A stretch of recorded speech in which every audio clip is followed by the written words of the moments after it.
yerni yaratar ekan, u yer ustida tog'larni shunday joylashtirdiki, tog'lar yer muvozanatini ta'minlab turadi.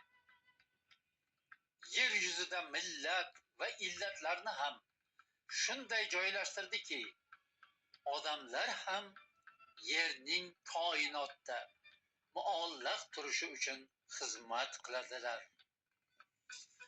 Hozir yer yuzida 8 milliardga yaqin odamlar yashaydi.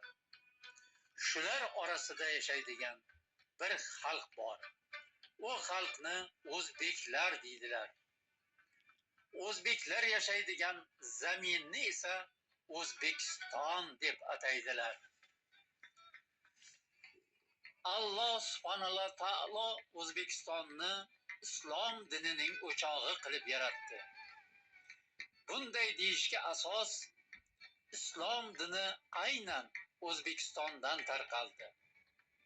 Buxoroda islom olamining ulug' muhandisi, hadis mulkining sultoni Al-Buxoriy Abu Abdulloh Muhammad ibn Ismoil Allohning izni ila dunyoga keldi.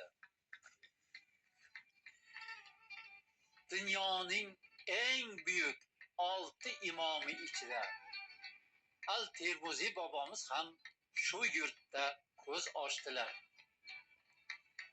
Imom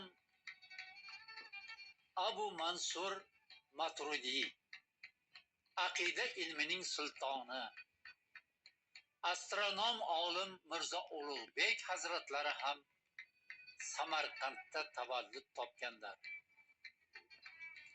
Xorazmda algebra ilmining asoschisi Al-Xorazmiy tug'ildi.